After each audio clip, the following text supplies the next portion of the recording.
This is Matt Nelson of the Word on Fire Institute, and I'm here with one of our fellows, Dr. Matthew Petrusek. Dr. Petrusek, I want to ask you a question about the talk that you're giving at the Good News Conference. Sure. It's called, and correct me if I'm wrong, I might stumble on this a little bit. It's 3 models for the renewal of Catholic education. Is that right? That's right. That's right. Yeah. So obviously, it's an explicit call for renewal, but why do we need to renew Catholic education? Well, I think the talk really has 2 main components to it. One is a reaffirmation of what Catholic education is from a standpoint of basic principles. And part of that is distinguishing it from secular models of education. The second half of the talk focuses more on the different contexts for carrying out the model of Catholic education. So we need to sort of reaffirm what Catholic education is. I think there's been a little bit of drift on that perhaps in the culture, but also recognize that we need to carry that out in different cultural contexts. So I recognize 3 cultural contexts. One is a context of suspicion or hostility from the culture. Another is indifference, and the third is acceptance or maybe even celebration. Now, speaking in a North American context, you can probably guess which one I'll be focusing on. But it is important to recognize that there are still regions of the world in which Catholicism is not only sort of recognized as being mainstream, but also celebrated. And so Catholic education has to be able to speak to those contexts as well. So do you think that there's anything that Catholic education has to offer to the secular system? Let's say I'm a secular parent, and I'm looking at all the schools and the educational landscape in my area. Could there be any reason for a non-religious family to send their child to a good Catholic school, and for reasons better than just it's close to us? Are there reasons for that? Yeah, absolutely. And I want to say this respectfully because there are some benefits to secular models of education. But what makes Catholic education distinct is it has a purpose, it has a meaning. And that's not always the case. In fact, I would make the argument it's never the case by the logic of secularism itself of secular models of education. So secular models of education typically, and this is when they're at their best, and they're not always at their best, there'll be training programs to acquire a specific set of skills to carry out a specific task. Now, that is incredibly useful for obvious reasons. Of course, financial reasons, but just in terms of developing your mind and developing your interior potential. So there is some value to that. But the overriding question is, for what purpose? Ultimately, for what purpose? So you can say, well, I took this course, or I took this sequence of courses in order to get a job.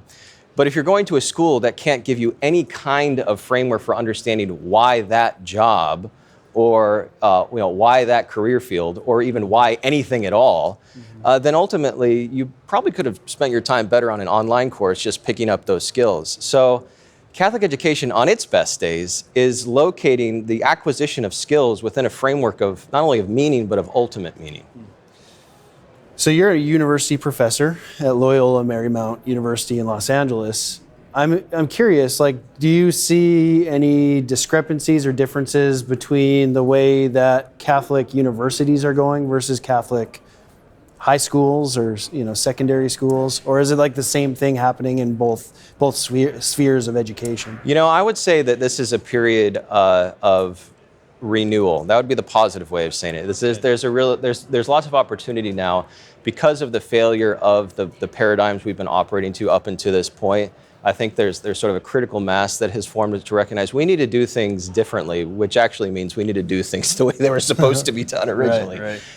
And so, sort of speaking from an empirical perspective, looking out in the landscape, I think there's a massive crisis of education broadly, but of Catholic education as well. I think in many cases, both at the university and in the high school level and at the elementary level, it's lost its way. It's forgotten what it's for, and that it's not to exist just as sort of using the consumerist model just as another option on the shelf for parents to choose from, but really is the only option that makes sense, not only for Catholic families, but ultimately for anybody who's looking to locate education within the framework of the full development of the human person.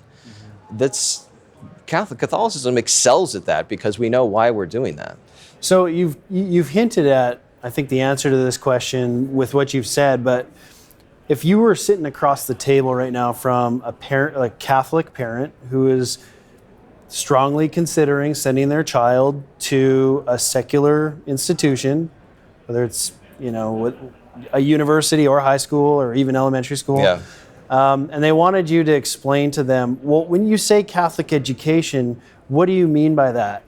How do you, in a non-academic way, explain to somebody in plain terms what you mean by Catholic education? Well, one of the Jesuit mottos of Catholic education, but this applies to all of Catholic education, is the education of the whole person.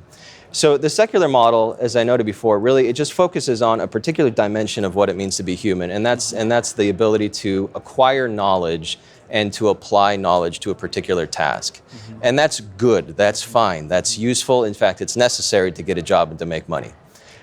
However, if that's all you focus on, then you know how to do something, but you don't know why you're doing it. And I think, again, broadly speaking, we're seeing the consequences of teaching young people who, from the very beginning, now who are entering into their college years, I'm certainly seeing it, is that knowing how to do something without knowing what you're doing it for ultimately actually undercuts your efficacy, your ability to do whatever it is you want to do well, because what's the point, really? So let's say, again, best case scenario, you acquire a skill, you get the job, you're making a decent salary.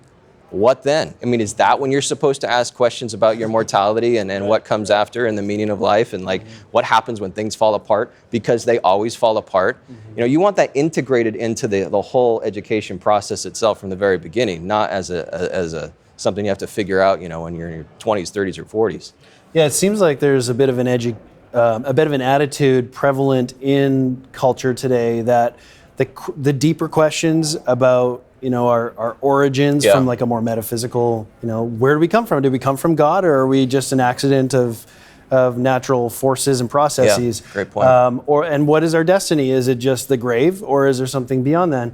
It's, I think, common in our culture today to see questions like that as being extras. They don't necessarily belong in school. If it's a Catholic school, fine. Yeah. But what you're saying is to properly educate the whole person, it's absolutely got to be there. Absolutely, It's as important as learning how to do calculus. It's the foundation of it. I mean, this whole culture, secular cultural idea that like you can set aside questions of ultimate meaning as preference, the same way you can set aside like the way you dress and whether you're a foodie or you like whatever, like just preferential aspects of life. You put all metaphysical questions in that basket too. You don't have a coherent foundation for why you're going to school, including for like preschools and kindergartens, except for, mom and dad have to go to work, and so we need them out of the house. So the most important question to ask is at the very beginning, is it all for nothing or is it all for something, right? You can't just split that question down the middle and say, well, I guess we'll take the average of something and nothing and that'll work out.